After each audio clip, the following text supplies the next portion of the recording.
Good evening, my dear colleagues. Welcome to another Inget Zoom Serious Talk. Today, our guest is Brent Warner. Brent Warner is an award winning community college professor focusing on integrating technology and innovation into the language learning process. He provides practical advice for helping English language learners take advantage of tech to help them communicate more clearly. He's the co-host of the DIE Soul, I should read it maybe like that, podcast, focusing on innovation in ESOL, and also recently launched AI in ESL.com, a site focused on helping teachers understand how they can use ESL in their classes or how we can use those in our classes. The title of his talk this evening is Bringing Artificial Intelligence into Your Classroom. Thank you very much, dear Brent Warner, for accepting to be our guest speaker this evening, and welcome again. The screen is all yours. Awesome. Thank you so much. I appreciate it. Good evening, everybody. I hope you're doing well. And thank you for joining in on a Friday evening. There's lots of choices for things to do on a Friday evening, and I'm happy to have you here together. And we'll share some ideas together as well. As was mentioned, please do feel free to use the chat. I will try to, excuse me, I will try to peek at it sometimes, but I won't always catch everything. So we'll try and catch at the end if there are questions as well. So let's get started. Okay, so today we are talking about bringing AI into the classroom, and we'll talk a little bit about a couple parts here. So as was mentioned, my name is Brent Warner. I'm a professor here in Southern California in the United States, and I work a lot with technology and helping our language learners use technology to help improve their competency and their comprehension of English. So today, we're going to look at a few things. In particular, some of the reactions to ChatGPT and AI. We will look at using it in the classroom, some specific ways that I brought it in with my students at this point, as well as using it in the office. So maybe some ways that you're not necessarily directly working with your students, but ways that you can use it to prepare yourself to do office work, some of the things that we do on the back end as teachers. So let me make sure that I've got there we go. Okay. So the first thing we want to do is talk a little bit about people's reactions to AI. Now, this has been, there've been quite a lot of different reactions, as I'm sure you know when you've spoken with your friends and colleagues around all of this. And for language teachers and for teachers all around the world, I think this has been one of the first reactions.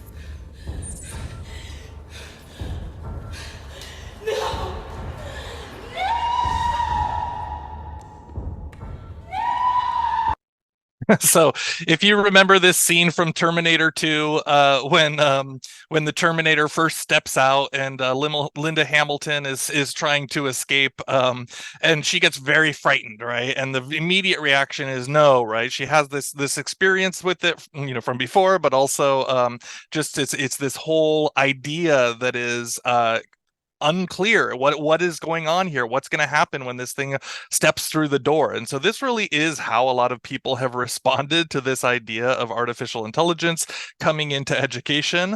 And so I'm going to skip there. So we've seen this this general response in exhausted faculty. Now, I forced this language here, but grief, the feeling of grief that we have all gone through as we're trying to understand how this technology is going to change our world. I think a lot of people started off, we go through these stages of grief, right? You've learned all these things over time. We start off with denial, right? A lot of people are saying, oh, well, it's not that impressive, right? It's not as eloquent as, this author. It's not a poet like this is, right? And there's a lot of these kinds of conversations where people are, trying to say, well, it's not that cool, it's not that great, right? And so that is that denial stage. Then people get into anger, right? They start saying, we have to block it. This has been common in a lot of school districts in the States. We've seen it in New York, progressive New York City, and it's blocked, right? San Francisco, progressive San Francisco, it's blocked, right? And so even places that claim to be forward thinking and all of these things are still blocking this kind of technology because there is anger around it. Then we've got the bargaining, right? Well, maybe my students might use it at home, but in my class, we're going to block it. We're just going to use pieces of paper. We're going to go back to the old-fashioned way of doing things. And it's like, well, my first thought there is, well, it is 2023. Are we really asking students to go back to writing everything on paper, or are we trying to prepare them for the world that they're stepping into? There is the stage of depression. Um, Teachers have said, well, if this exists, then why do I even have a job? Am I relevant anymore? Right? This is a real question from a lot of people, and I absolutely understand all of these feelings. Finally, you get to acceptance, right? Well, maybe there are some ways to use it. Maybe I can start doing it this way and this way. And so I want to be clear for everyone that's watching here today.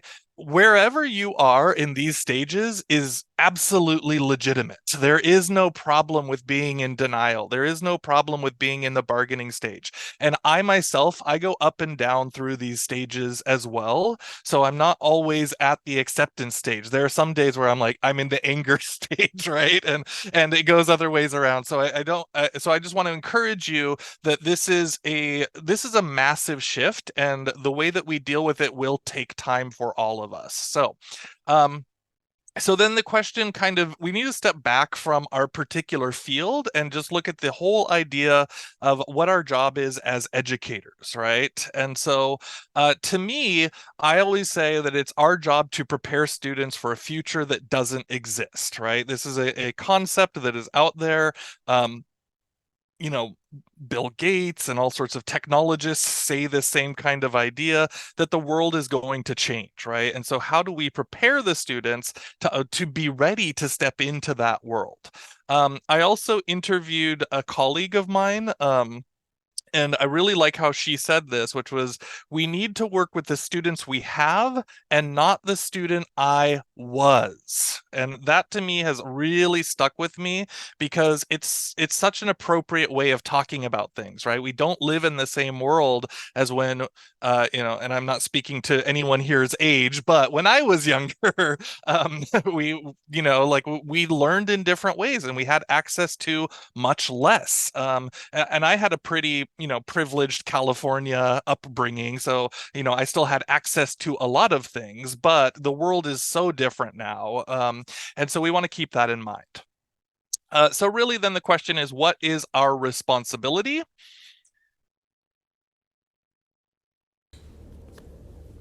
Come with me if you want to live.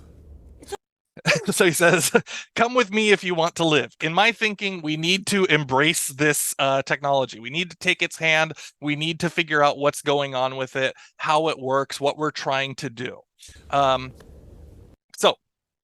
I know that this is a bit of a strong claim, but I really do believe that we have a moral imperative to teach students about AI. We cannot hide this from our students. And if we do hide it, we are doing them a disservice, because they are trying to step into a world where this is going to be a part of their entire future. We have the expression, the toothpaste is not going back in the tube, right? And so once it's out, it's out. There should be some regulations, and all of these conversations are absolutely true, but the technology is here. So in that case, I really think that it's quite important for us to get curious about this technology, right? What does it do? And if you remember this scene where John Connor starts going, oh, well, hold on a second, maybe I can do something with this robot. Maybe I can figure something out and learn how it works, right? This is the stage where we need to bring ourselves. It doesn't mean we need to be experts on it. It means that we kind of just have to have a little bit of that idea of curiosity. So I want to share something with you guys, and here's a videos where you can combine. I want to show you kind of the far end of where things might go, or where things are definitely going, as we step forward. So let me play this video for you real quick. I won't play the whole thing. I'll play about 20 seconds. Hey folks, so let's talk about verb tenses in English. I know, they can be a bit of a pain to learn, but trust me, it's worth the effort. First of all, understanding verb tenses allows you to communicate more clearly. When you're speaking or writing in English, using the correct tense helps your audience understand. We'll stop there. Now, it's pretty clear you can tell that this video is, I mean, it's a picture of me, but it's not me, right? The beard is not moving, the head is moving around, but as soon as you get under my lips, it's like nothing's moving. It's not quite natural, right? And so this is generated through a tool called. Hey folks, so let's talk about verb tenses. This is generated through a tool called DID. So it's a video maker, and you can plug in a face onto here. But the thing that you might not have recognized here is that the voice is also not my voice. I uploaded my voice from a recording into a website. This is the 11 Labs here, and it processed my voice and then created everything that I wanted to say and type. I also did not create any of these words that I said. They all came from ChatGPT. So 100% of this, except for the photograph that was taken of me, none of it is me. And so I'm going to play it again for you one more time. The video itself is fairly clear that it's, it's kind of generated, but listen again for my voice. You might hear a little bit of difference. And then, of course, listen to the tone and the way that that this video is speaking. Hey folks, so let's talk about verb tenses in English. I know, they can be a bit of a pain to learn, but trust me, it's worth the effort. First of all, understanding verb tenses. Okay, so you can get a little bit of a sample of that. The first thing is you can hear that maybe the artificial intelligence version of me is not quite as emotive, like the highs of the voice and the lows of the voice don't quite capture it, but it's pretty good, right? And the ChatGPT, I did ask it particularly to try and match my speaking style. So I said, hey, let's put in some ums, let's put in some uhs, give some hesitations when you write this, right? And so ChatGPT did all of those things so that when I plugged it in, it was kind of similar to the way that I speak as well. So this is kind of the future of what we're talking about, how these tools will combine together.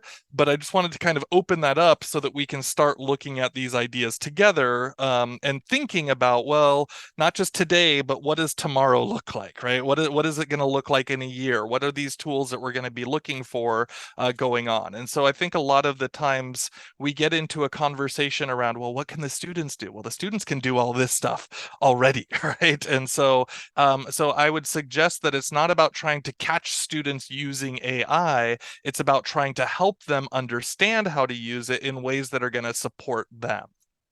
So today we're going to start with talking about using ChatGPT with your students. We'll go in the first half of it, and we'll take a look at a few different possibilities here. So starting with some of the ways that you can bring it into your class. Now, I brought this into my classroom starting in January, right? ChatGPT was launched in the last day of November last year.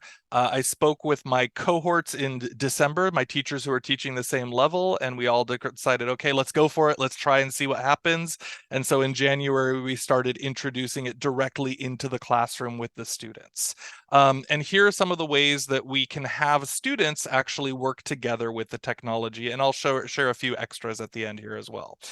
So starting off, you can have it make examples, right? Students can use ChatGPT to create examples of complete assignments. And so this can be really a starting point for everyone, right? This is also known as best practices, in pedagogy, which is to provide exemplary versions so that students can get an idea of what they're looking for. Now, you do have to be careful. We're not trying to tell them just do this to replace the work that we're talking about or to replace the learning. We want to share with the students that, hey, this is an opportunity to get insights and to get ideas, but you can certainly do it to make examples. So one of the first things that most teachers do when they get into ChatGPT is they start asking it to try to answer questions or answer assignments that they have created, right? So I might say, for example, we'll move over here for a second. I might say, let's say the assignment is write a paragraph, write an example paragraph talking about how dogs are better than cats. Sorry, cat people. I'm just going for this as a temporary example, so don't worry too much. Okay. Now you can see this right here, that it's instantly creating something, right? And if you haven't looked at ChatGPT before, if you haven't actually logged in and done this before, you might have looked away for a sip of coffee and then come back and see that it's already written here, right? It is so fast and it creates it so quickly. But now we can have an opportunity when your students bring this up that we can talk with them about what is working, what isn't working through this type of example that the ChatGPT can create. By the way, I keep talking about ChatGPT, but if you are using the Microsoft Bing or Google Bard or any of these other AI systems that are coming out, we're kind of still talking about the same thing. If we're talking about the chatbot, they vary a little bit here and there, but I think for our purposes, we can kind of say the same thing. Next up is self-analysis. So this is the very first activity that I did with my students, which is that you can have ChatGPT analyze student work, and then the students can then analyze back or evaluate the analysis that has come to them. Now, my students found this actually really interesting because I put in to ChatGPT, I said, please evaluate or please analyze this essay. That was the first essay they wrote on the first day of class. I do an academic writing class, and so they did their writing. I copied it into ChatGPT. I asked ChatGPT to analyze it and tell what was right and what was wrong, a couple of good points, a couple of struggle points, and then I copied what ChatGPT wrote and I put it right back into the students' papers. So then the students could look at what they wrote and at what the artificial intelligence wrote, and then they could say, well, I think this is right in its analysis, or I think this is a problem, it's missing some information. I wanted to be very clear with my students that it's not always correct, right? And in fact, there's quite a lot of times where it makes mistakes. So in one student's paper, it congratulated them for using a capital H on the word homework in the middle of a sentence.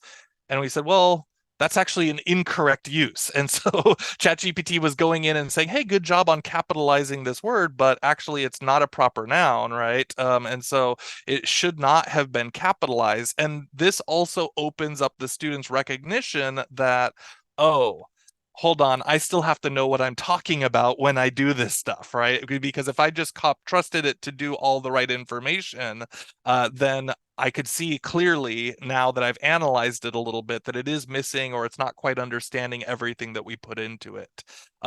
This is getting better and better every day, but it's still interesting for the students to take a look and say, well, what is this technology saying about me? And what am I saying about this technology? And it engages their interest in it because they can really get that instant feedback cycle going together.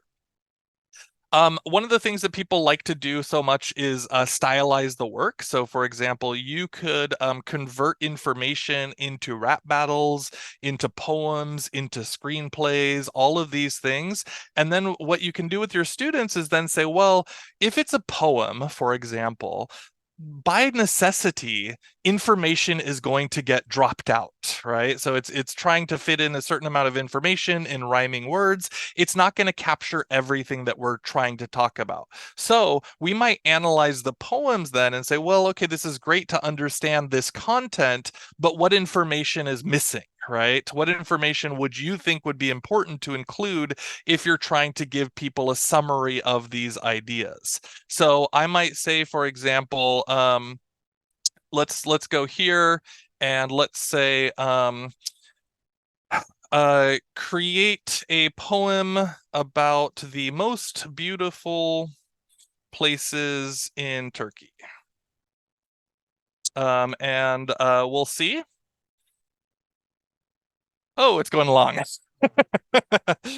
So it's going a little longer than I might have normally, but we can take a look at the first line or two.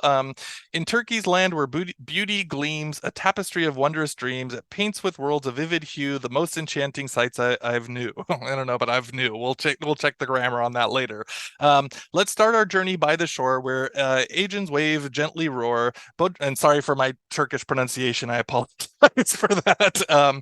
But you guys can get the feeling for what's going on here, right? And so then students can start going, oh, I know about this. What's going on? What would I have added, right? And they can start playing with these ideas when they're getting a pretty good sample of what you're talking about. Now, again, this is just a very basic sample. You could be talking about your classroom content, right? And say, let's get some classroom content. Oh, we're learning about these people. What if we have them do a rap battle between the two of them? What would you like them to say? And all of these conversations can be a lot of fun for everyone.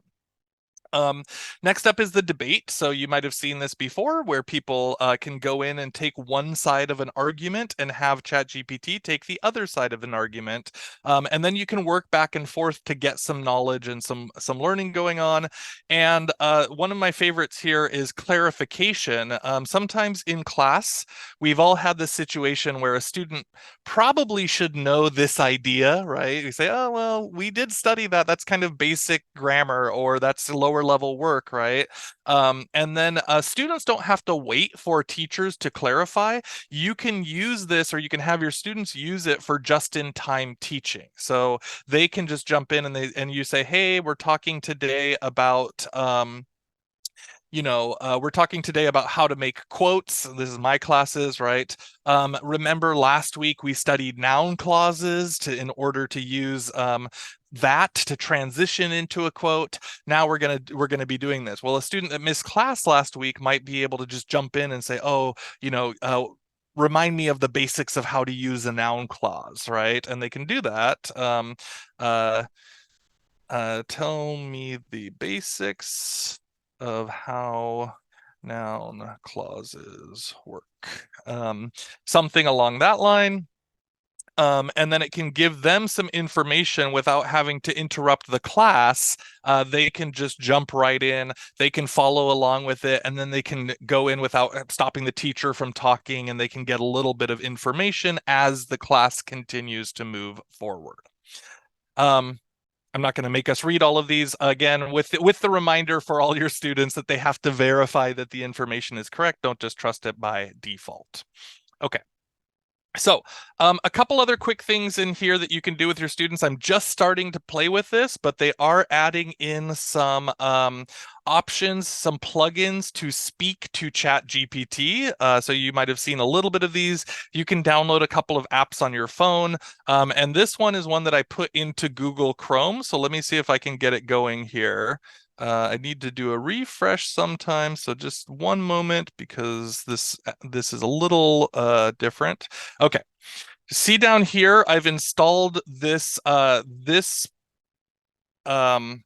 extension, and it's called Speak to, I think it's called, let me double check. It's called, sorry, I think this one is voice control for ChatGPT. So if you look down here, you can see that there's a little icon that says start.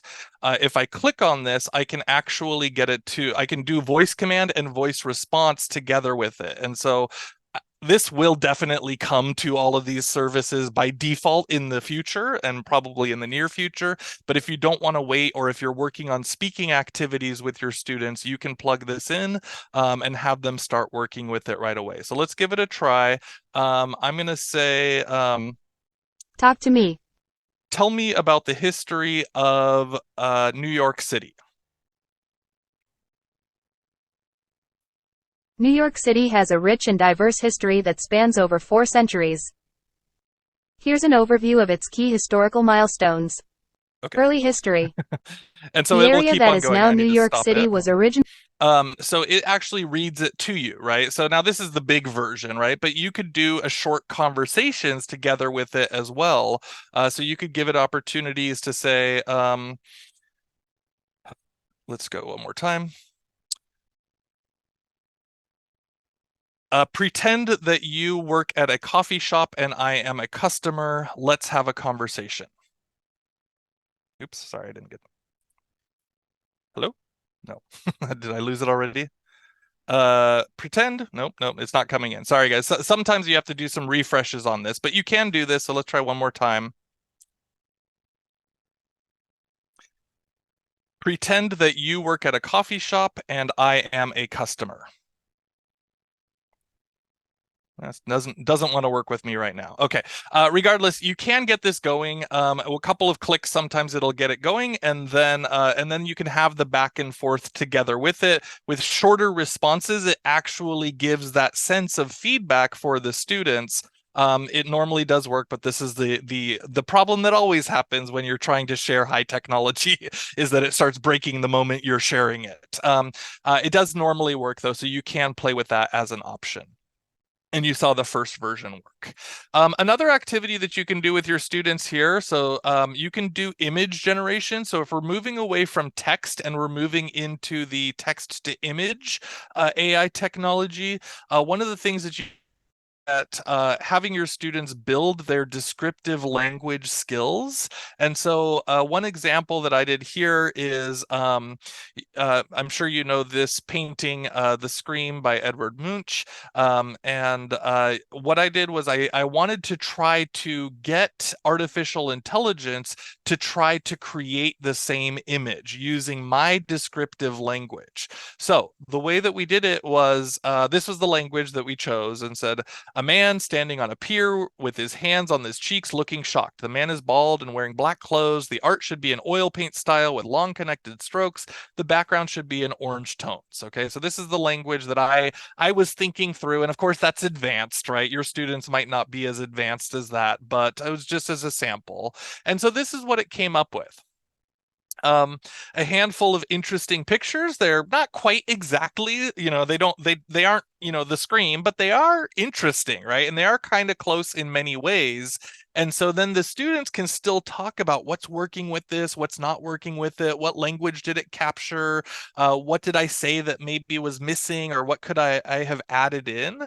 And then you can also iterate that. So here's a sample of the same thing I did with a different tool, and you can see number 2, 3, and 4 are giving out different versions of this as I played with it. And so students can go in and keep changing their language. So I won't read all of these out, but you can see that I made changes to the language and then it created slightly different pictures with variations on which one might be closest to what I'm asking for.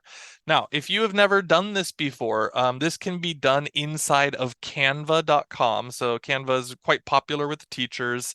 And you can get a free teacher's account in here as well. Sometimes they hide it, but you can get access. They don't make it always the easiest, but it is free for teachers to go look at. So I'll show you here how to do this. If you're in a document that you're trying to work on, there is a tool here called text to image. You do have to install it, so I'll show you here. When you go down, you go to apps and then you look for the different apps that they have. And this one is called text to image. When you click on it, it will then create it. And so now the app is kind of installed inside of Canva, and then you tell it what you want it to build. So I'm going to say something like, create a fantastic, futuristic society with floating buildings in the clouds. This is just what I'm thinking of right now. I might want to do a style. And so since this is kind of a fantastic futuristic, I'll choose the dreamy style, and maybe I'll make it landscape, and I'll click on create the image. So it does take 30 seconds or so. This is a lot of processing power, right? So it can kind of do, it does take some time, but you can get access to all of these. And then I can say, okay, well, which one of these do I maybe like? I kind of like this one. It seems interesting, right? That might be a cool house to live in the future, I guess, right? But then I can keep playing with it the same way that we just talked about it, right? So I can say, make the building green and the windows should be gold. I don't know. Let's see. Let's see if it makes something, a variation that kind of matches that. And so again, this iteration right now, when you're talking about this, it's interesting for the students to be able to see what their language, what their ability in English can produce. This one, maybe, I guess. I think, well, it's not really green. It's not quite catching what I'm trying to say. But again, right or wrong input or output doesn't matter as much to me as the fact that students are now thinking about what they're trying to say and whether or not it's understanding. So when I come up next to my student and they said, well, I'm trying to make this and it didn't make it, I can reassure them, hey, your language is right. It's ChatGPT going wrong, but you're still going to keep playing with it to try and get what you want. Or maybe you might say it in a different way depending on what language or how they're phrasing their ideas. So again, all good opportunities for students to continue to explore and to figure out what they're trying to do. Okay, so let's switch over to ChatGPT in your workflow. So this is a little bit less trying to focus it directly on the students interacting with these technologies and more about us as teachers using it to prepare ourselves. So now that doesn't mean we can't use the same things with the students. I'm just saying that I'm not having the students interacting directly with it. So a few ways that you might think about these depending on your own needs.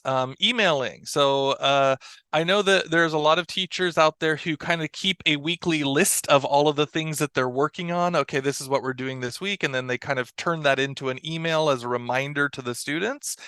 If you have that list, you can just drop it directly into this, and you can have it write an email for your students, right? So let's give it a try here. So we could say, write a friendly, oops, uh-oh. This happens sometimes. My computer is slowing down. Oh no. I might have to do a full restart of this. The ChatGPT is being overused, and so sometimes we get to these slower services when things are being overused. So I'm going to try it here one more time. Write a friendly email to students reminding them to study for the quiz and to complete their 2 homework assignments. Also tell them about the festival happening downtown. Okay. So I might do this and we'll see what it comes up with.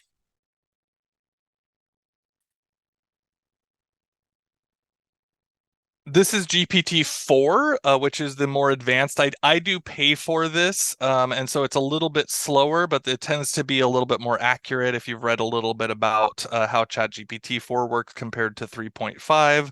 But look what's going on here. So it's already putting together quite a lengthy email that I could share with my students. It might be too long, and so I might have to change the language to say simplify this, and it can do it.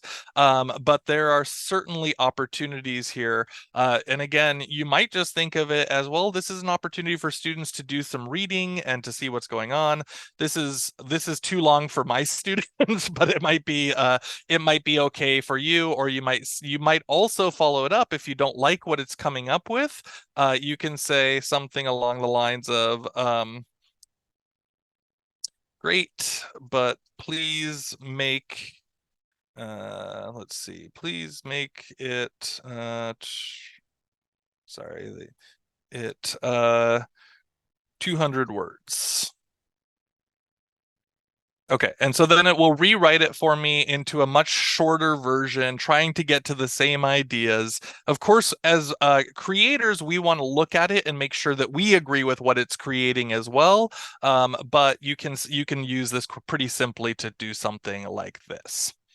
Okay, next up is simplifying. So asking ChatGPT to simplify your writing to make it easier to understand, depending on your students in your class. If you sometimes, as we all know, as language teachers, we don't always have the benefit of having all students at the same level in our classes. And so you can actually use this to create tiered readings. Some of you might be familiar with the program Newsella, right? Which does like many different versions of a news article. Well, you can do that same thing here, right? You can actually plug in articles or plug in information and say, write this for me at several different levels. And so I'll show you one that I did for this recently. I'm not going to, again, I won't make you do the whole thing, but we'll take a look here at the prompting. So let me move this to GPT-4. I'm going to paste in this prompt. I've prepared it ahead of time, but I want you to see what the prompt is so that you can get a feeling for getting a little bit more complicated in order to get more work out of it. So I wrote in, after this post, I am going to paste an article. Please rewrite the article at 3 different Lexile levels, getting progressively easier with each level. Do not repost the original. Each rewrite should be about 100L to 150L easier than the previous using the Lexile framework. Okay, so I'm using Lexile framework. You might like Flesch Kincaid, or you might just like grade levels for your choices. Whatever you like is fine. I said to bold 5 useful academic vocabulary words in each post. Post each simplified version separately, identifying each by the actual Lexile level. After you've posted one, please ask me if I'm ready, etc. So I'm going to post this in. It should tell me I'm ready. Please paste in the post, because that's what I asked it to do. So now I'm going to paste in this article that I got from New York Times. It's a story that came out recently about some people in New Jersey who found a bunch of pasta mysteriously dumped by the river. There was about something like 500 pounds of pasta or something. I don't know. It's a weird story. I don't know what happened, but it's a funny story. So I'm going to paste it in here. It's a longish, not too long, but I did grab it. So that's the original. And we won't necessarily wait for everything, but you can see it's going to start doing it right away. So it's starting off Lexile level 1200. It's getting into rewriting this and making it a little bit easier for the students here. It's not always perfect. So notice that I did ask it to bold the special vocabulary words or the unique vocabulary words. It's not quite doing that right now. So I might have to go back in and get it to do that. It doesn't always work perfectly. This is about exploring and trying to figure things out, right? But it does work pretty well. I'll let it finish this one. I'll show you a quick sample of the next one that it should ask me for. But it should drop down in Lexile level the next time around. Then I can quickly, once this is done, if you see up here at the top of a post, you get this little clipboard up here. And when you click on that clipboard, it will copy whatever that is in that frame into your copy and paste. So then you can move it directly into Google Docs or Microsoft Word or whatever else you want to do.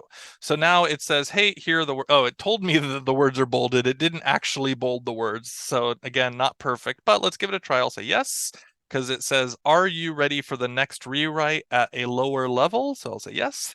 And then it will begin the next version, 1050L, right? And it's going to keep on going. So now I'll have at the end of this, without me doing very much work at all, I have access to 3 different levels for my readers, maybe with vocabulary words, maybe some options for them to approach it and understand it. One of the things that I like to do with tiered readers is ask my students to read at the middle level. If they understand it, they'll read at the higher level. If they don't understand it, they'll move down to a lower level. The content is still the same. The language just changes a bit. And so something like this can be really powerful, especially as you want to customize for your classes and the particular things that you are talking about or studying studying with your students. All right. Couple other quick things. Lesson plans. If you have not done this for lesson plans, oh my goodness, this is something else. And so we'll do a quick look at this. It's still writing the old one, but I'm going to stop it and move into a new one. Let's do create a lesson plan for a 50-minute ESL pronunciation class. Let's use TOEFL. Use TESOL standards to help guide the lesson. We'll see what happens. Boom. Oh, that's all right. Well, my lesson plan is done, right? I am already ready for my whole day. I can just walk right into class now and get going. It even times it all out here for you, right? So it's going right in, tells me what materials I need, what level it's for. By the way, I might have changed that if I said, oh, let's make it for more advanced students, or let's make it for more beginning students. The things that I might want to bring. Here's my warm-up, introduction to the target sounds, then drills, word test patterns, practicing exercises, etc., all the way down, right? And so it's ready to go. That to me, I would have taken so long to go, okay, am I getting this right? Now, I might not follow this perfectly, but I've got a really great starting point. And now I'm just going to customize little bits and pieces and make changes to what I know my students need, all of that stuff. So this has taken me, something that would have taken me an hour or so to kind of think through and figure every part out. Now I've got really a great head start on that. And I can play with this to get into all of my work. So there's a lot to play with here with lesson plans. It's a lot of fun. And then sometimes I would bring this in, I would do the lesson plan with my students, ask them what they thought, and then tell them that ChatGPT created the lesson plan. And they're like, oh, and then you can have some interesting conversations around that as well. So there are some fun ways to play with it and to include your students at the same time. Last one on this list, letters of recommendation. Sometimes people have mixed feelings about letters of recommendation.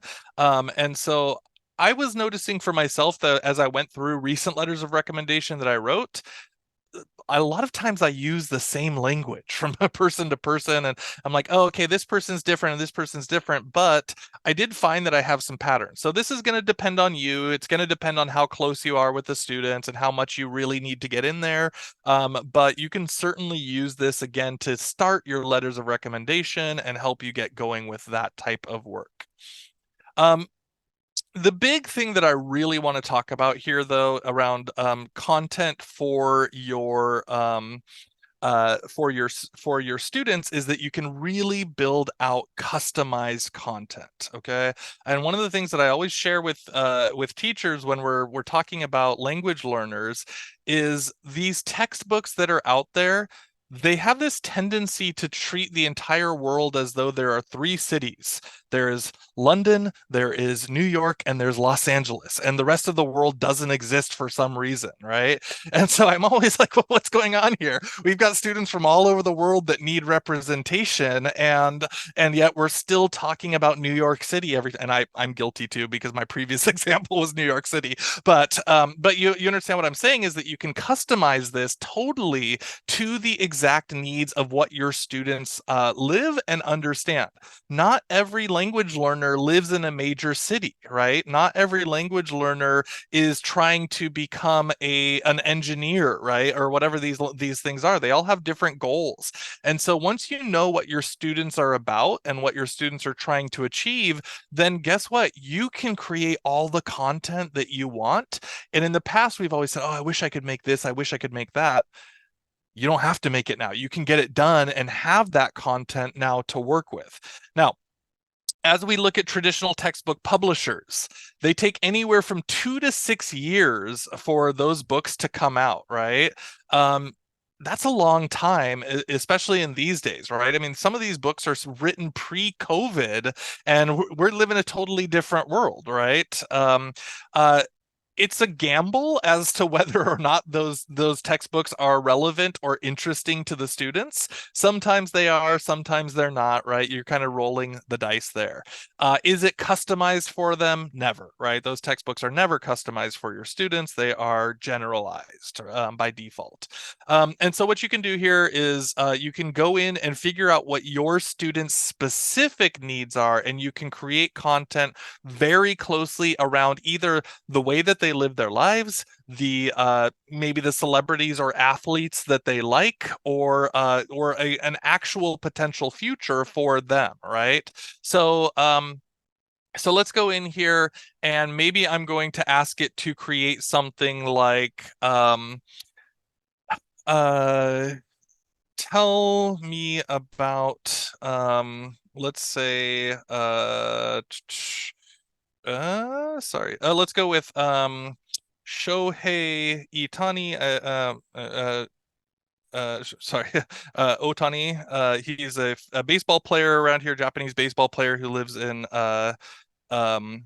California, and we'll say tell me about his history and how he became a popular baseball player.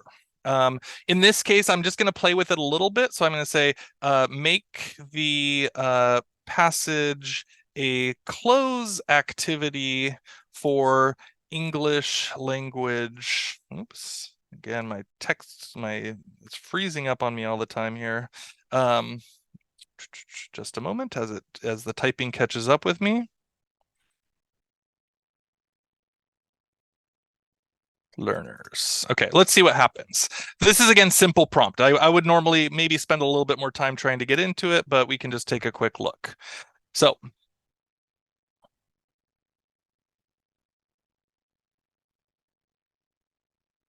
it's going to create some history of him, and maybe my students who like Otani is going to do this, right? And then boom, right after it, it's giving me a little bit of information built right in. I can also rearrange it so that it's going to put the close activities right into the middle of the sentences or quiz questions or whatever else that you want to play with, right? So again, that student that loves baseball or that loves whatever sport, soccer or football. Sorry, I want to make sure I'm getting my international terms right. So you can play with these things, and you can figure out ways for really customizing towards what your students want, the lifestyle that they live. So you can do all sorts of language learning building around. The example that I often give is if you live in a rural area, if you live kind of out in the countryside, but you still need to have interactions in English, you can customize that language. So if you have a farm, for example, but you're still selling internationally, and you're, if you're doing, sheep or whatever it is that you're doing, you can say, well, help me learn language around being in the agricultural field, right? Or whatever else it is that you really want to customize students learning towards. So lots and lots and lots to play with here, and to figure out what's going on. So you can also customize it even if you're not a ELT. If you're teaching something else, you can customize it for that, but then still add in language learning opportunities for the students as well.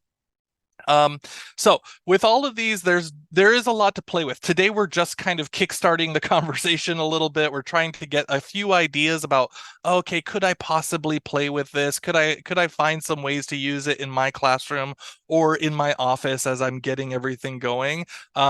It is not an expectation that everybody's using this all day, every day necessarily to start. But I think that idea of how do we get a little bit of a buy-in to it and a little bit of practice with it, and once we start opening our thinking to it, then we start going, oh, wait a second, I can use it here, and I can use it here, and I can use it here in order to support the work that I already am doing with my students.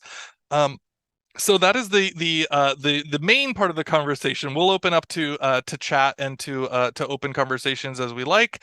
But thank you so much. These are some of the places where you can find me. The ones that we talked about before are diesel.org. That's my podcast. And AI and ESL.com. That's the website where I'm sharing some of the work that I'm doing around AI.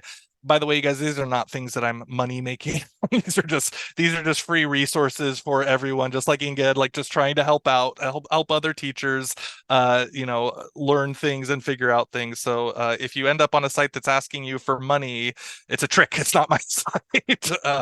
But here we are. So thank you so much. Let's open up, I guess. So there are conversations, questions, anything that people want to ask about. Thank you very much. We enjoyed it a lot, and we learned a lot, really, and it was fascinating. Right, guys? Especially I have seen remarks saying, "Oh my God, this is so fast. We cannot Yeah. catch up with it." It's Işıl Hocam, especially, I have noticed her fascination. Guys, if you have any questions, I have noticed some in the chat box. If you'd like to ask your questions, please raise your hand. Go ahead and shoot. Otherwise, just tell me to read the questions. Just to give you some time to think whether you have any questions or not, I would like to ask something. I have noticed that you use some adjectives which show opinion.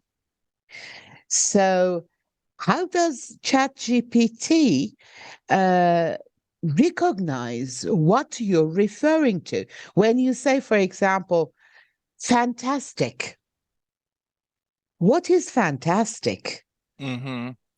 Yeah, so ChatGPT is built on a massive language database. It's pulled from the internet. A lot of it's actually pulled from Reddit, which is problematic in many ways because of the part of the issue people have had is it's a little bit too strong, right? Like it's too confident in itself, and the reason for that is because it pulled everything from Reddit, where everybody thinks they're experts on everything, right? And so so part of the language inside of there is pulled from all of these sources, and so it's pulled from so many that it really does recognize the nuance of individual words and what you're probably trying to get to with it.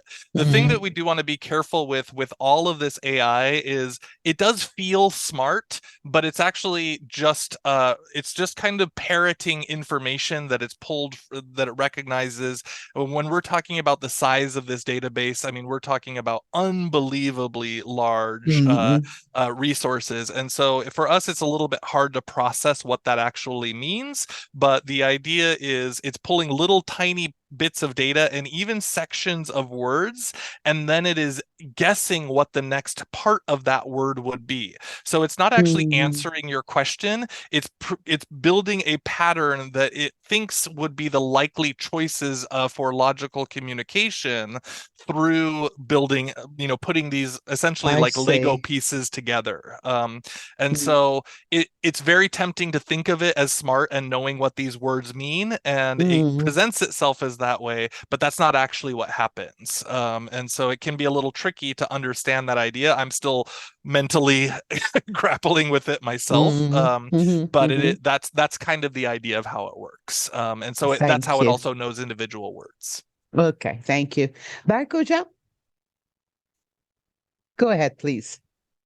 Thank you so much for giving me the opportunity to talk. Sir, I would like to ask you that how do you think and what could be done to improve teachers' AI literacy? I mean, I think it's going to be a big issue in the future. So I'm actually doing a research paper on this topic, and I'm open to ideas. I wonder your opinions. Thank you so much. So I don't know if I have a great answer for that. I really do feel like it's a little bit too early. in the conversation. I mean, we're still really only 5 or 6 months into this thing. It is brand new, and as we mentioned at the beginning, most teachers haven't actually used it, right? Or they've kind of, they played with it a little bit, but they've never brought it into the classroom. So I think the first thing is that we need teachers to actually try using it in the classroom, because we want to have authentic conversations about the use instead of these artificial guesses about it. So I don't know how these people have written books about all of this. So there's already books on how to use it in education, and to me, I'm looking at those very suspiciously, because I'm sitting there going, I'm a full-time teacher and I use this with my class every day.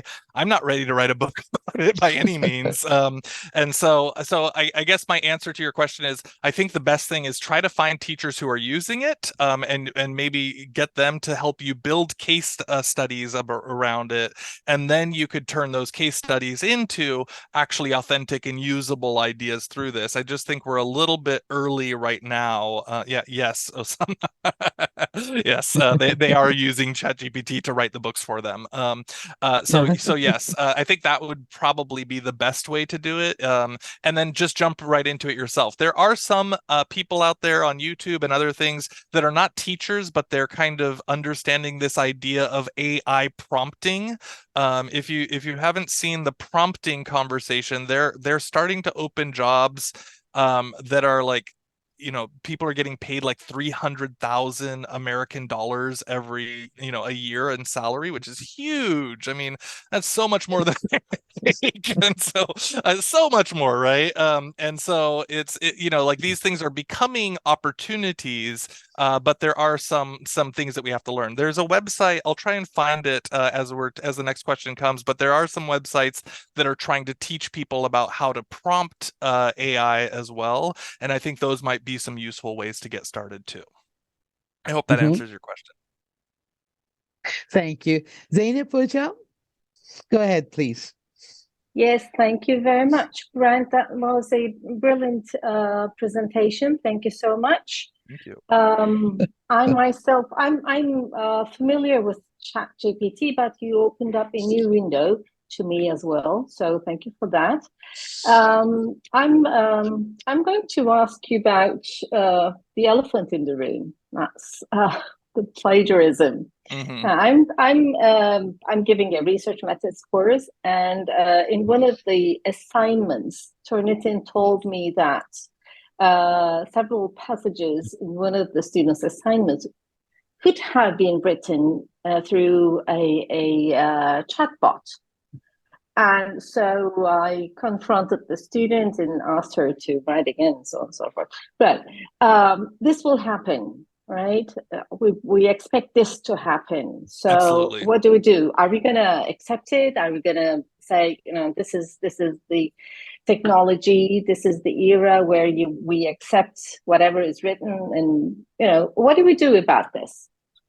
Yeah, so this is I do not have the final answer to this by any means, right? This is the big conversation, right? Is what are we doing around this? Now, to tell the truth, I don't spend a lot of time thinking about it, because I don't think it's a big question, and I'm not trying to dismiss your question, because it is important, but I don't spend a lot of time, because I think that the approach of like, how do we stop people from using this or whatever it is, I mean, the approach there is a punitive one, right? Where we're talking about, well, let's stop these people from doing these things and whatever else it is. Number one, the very first thing I always say is, this conversation comes up every time, and guess what? Students are cheating regardless of whether before they had this, right? And they're cheating after they had this. So it's not really any change in terms of how that goes. I think we will start to see a big shift in education enrollment, because I think that we'll start seeing people going, I don't need to go to school anymore because this technology helps me to get through this and this and this. So I think what will happen in the short term is the conversation is around plagiarism and stopping it. In the long term, it's going to be, well, we have fewer students enrolled in educational institutions because they get work done, and then maybe the students who are enrolling for education are actually recognizing, oh, I want to build my real skills. I want to be able to do these things, or I want to build my language or whatever else it is, because the technology can do some of these things for me, but what can I do, right? And so I think we'll start seeing shifts in people's approaches to all of these things. In the short term, the plagiarism conversation. So I think that there are these catchers, right? These tools out there that you can use to say, was it written by AI? I think that I don't like playing the police game, right? Where I'm chasing you and you did it and I did it and you did it. It's like, that's not how I want to spend my time as a teacher, although of course I do get caught up in that as well. But the problem with these AI detectors is that they don't last very long and they're not accurate for very long. So the better this technology gets, the more it's able to trick these detectors into saying, well, this is written. I've also seen false positives. So like we've written essays and then put it in and it's told us, oh, this is written by AI. And it's like, no, I'm a human. I'm pretty sure I'm a human. I've written this myself and it's saying that it's written by AI. And so it goes both ways. And so to me, all of these things combined are reasons why I say, well, do I want to spend time trying to stop students from doing wrong things, or do I want to spend time helping my students recognize how it's going to help them and how they can use it to build their own education? Now, I do absolutely recognize that is a flowery view of the reality of the world. Because absolutely people are going to cheat and they're going to plagiarize and do all of those things. I just don't know if it's a winning battle, to tell the truth, to try to figure those things out. And so so this is why I don't want to be dismissive of the question. I just don't see a real strong path forward trying to police it. And I do see more opportunities to have conversations with students, to have conversations with other people who are using these things and say, well, what are we trying to get out of it? What's our end goal? Are we trying to show that we're learning something? Are we just trying to get a piece of paper that says we're getting a certificate, or we're getting, whatever else it is? And so I think there will be a shift in education to better recognize the humanity of people, and then moving that into how are we talking about using these tools. There will be many, many people that are talking about the plagiarism conversation, and people are going to say, well, let's get in here and find ways to automatically ensure that we watermark these and we know when they're AI. Short term, you can do what I've done and it sounds like what you did too, Zeynep, which is ask a student to sit down next to you and write the same thing in the same amount of time, right? And then we go, well, hold on a second, what's the discrepancy? And we can have a conversation about it then. That is one way that I've dealt with it, and I certainly have had students do it already. But then we open up that conversation, and then I say, hold on a second, do you respect me? Do I respect you? Are you asking me to spend my time grading a paper that you didn't write and that you didn't do these things? And so if I've built a good relationship with my student, they tend to go, oh yeah, sorry, I didn't really think of it as me wasting a bunch of your time to do nothing, right? And so I am trying to get to that humanity side of things, although I do 100% I recognize it's not going to work every time.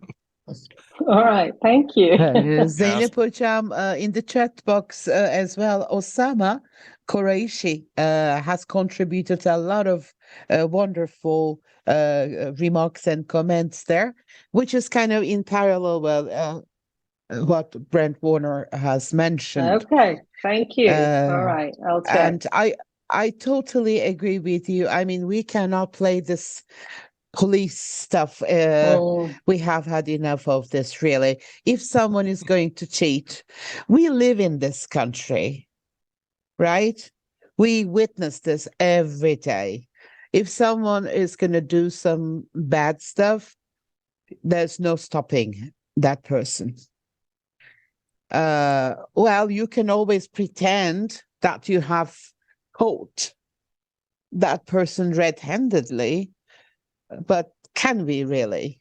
I mean, let's hope that we can train or help our learners to become decent people that have good ethics, rather than this I got you kind of thing. Yeah.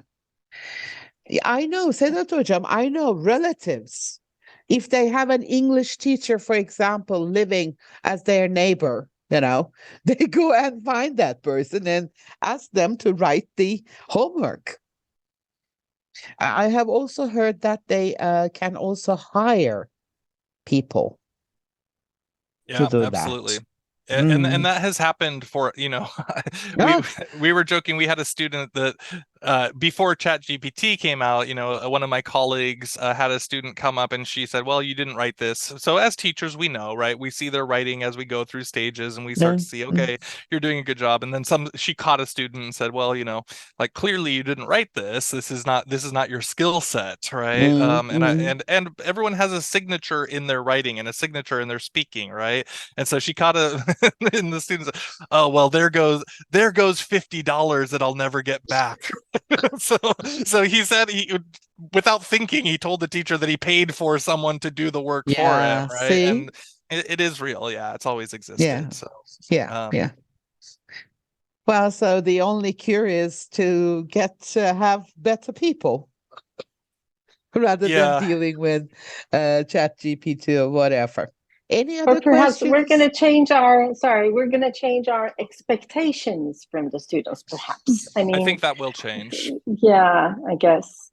Yeah, Okay, that's thanks. the hard part of that conversation is we're really looking at this idea of like, what does the entirety of education change to? And I don't think we have those answers yet. There needs to be a lot more Yeah. exploring, a lot more understanding. And so that's why I hesitate to answer these questions, because I Yeah. think we all need to work on that together as a big Right. group of all educators and say, what are we really looking for? What do students need to succeed in the world moving forward? Mhm. And how can we provide them with that information or with that learning? Yeah.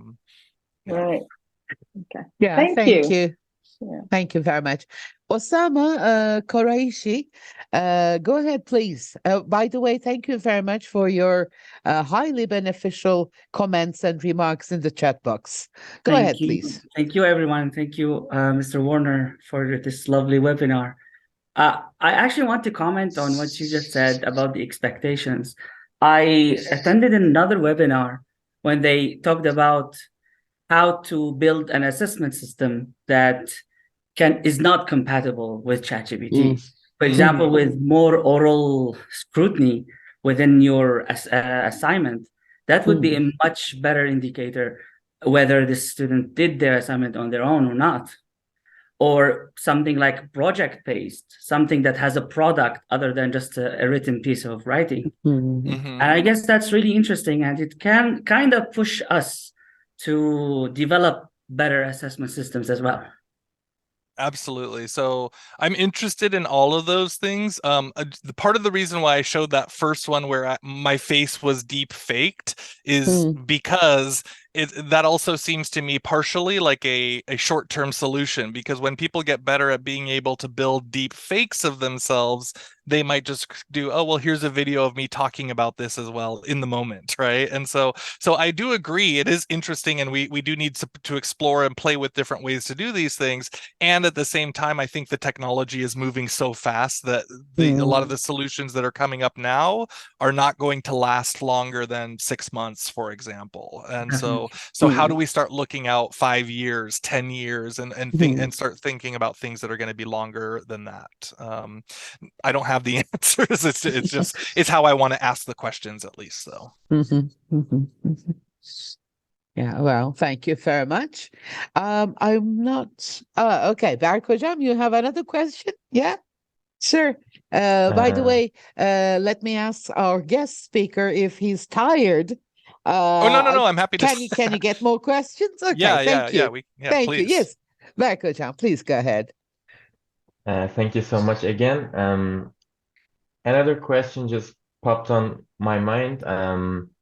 I would like to ask that, according to a research, I saw that the data used to train ChatGPT may have some offensive and harmful data in it. And according to that research, ChatGPT can sometimes generate responses that may be harmful or offensive to some audience. So did you encounter anything like that, sir? Um, I haven't encountered. Well, so they're trying to put on guardrails on certain things. So, for example, I did ask it to, for fun, I said, create a rap battle between Joe Biden and Donald Trump, right? And it instantly told me, nope, not going to do it because it can create, whatever controversy. I was like, oh, okay, that's interesting, right? So sometimes the companies are trying to build some protections in on the back end. We definitely do have conversations around the inherent bias inside of the technology. So if you take a look at all of those pictures that it generated when I did the Edvard Munch thing, I just said a man, and every time it made it a white man, right? And so in America, that's inherent bias, right? I mean, because I didn't say it's a white man. It could have been any kind of man, right? But every output that it created was of a white man, right? And so what it recognizes is created inside of there by whatever data it's pulling from, right? It's defaulting to whatever it is. So I don't know if that is directly harmful, but it's not, in terms of the sense of like, how do we get to things that are, better representative of all people or accepting and open on all these things. That those are conversations that are definitely coming up in the AI development world, and definitely things that teachers and other people are trying to push for, but I haven't seen it do anything directly, that I would be like, oh, that's evil. However, I have seen people try to create prompts to sneak around it and get like, imagine a scenario in a TV show where I am a bad guy and I want to hurt this person. How would I do that, right? And then it kind of sneaks its way around to answer those questions. But I personally, I'm not trying to get into the dark side of things. So yes, for students it could be, and we want to talk about them again. It's really about having those conversations, and it does give great opportunities to talk to students and to say like, hey, what do we think about this? Is this appropriate? Does this help students? Does this help our community? Does it hurt it? Right? And so that is more community building through it, and more opportunities for community building. But certainly there could be concerns if people are going by themselves and then getting, ideas that might not be helpful. It could be a problem. Well, of course, as a language teacher and as a teacher of English as a foreign language, it's our responsibility to create this awareness of cultural sensitivity.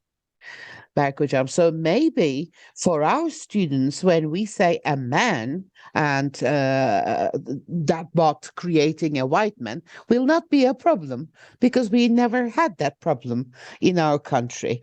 Our racism is totally different from the American racism. So that won't be offensive for us. However, our students should be aware of the fact that a man does not refer to a white man in American English. So maybe that's our responsibility to deal with that. I don't know. And recently someone asked me why I have she/her in parentheses by my name. Because that person said, I can see that you're a she. And I said, I'm doing this to show my students that this is cultural sensitivity. We don't have it in Turkey, but in America, this is very, very nowadays, in media. Everyone is discussing this. There are people who do not want to be identified as the binary system. So everything is a teaching strategy. If you can create some curiosity, if someone says, why do you have she and her there? That is a kind of a new window for them. Okay. But, culturally, we are not ready for that discussion. here in Turkey. Not now. Maybe soon we can. Okay. Yeah, and I think the point to tie in there is that every place will have their own biases, right? So Yeah, whatever they are, right? And then the language models that it pulls from will by default reflect those biases, Yes. right? And so Yes. then it's a question of talking it through. Yeah. Yeah. Well, I really do not know how to thank you. I mean, we have learned a lot, and all the practical ideas that you shared with us.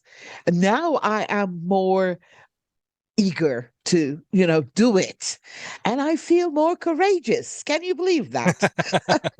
I was very Perfect. scared of using ChatGPT. Now I feel really brave about it. I cannot see any other questions. So, if it's okay with you, I want to close the session. Thank you very much. I hope you will come and give another session to our participants here. We I'd be really happy to. enjoyed this session. Thank you. And as always, my dear colleagues, it has been a pleasure to be with you again. And as you know, next week we have a national holiday on Friday. So we're not going to have our session on Friday, but we're going to have our session on Thursday because I have promised my ELT students that they will have another session on testing and evaluation. Thank you So so please much for having follow me. us. Well, it's a pleasure. It's an honor, in fact, to have you with us. Take good care of yourself, and you guys take good care of yourselves. Be safe. Thank you. Stay Thanks, healthy. everybody. Bye-bye, everyone. Thanks, everybody.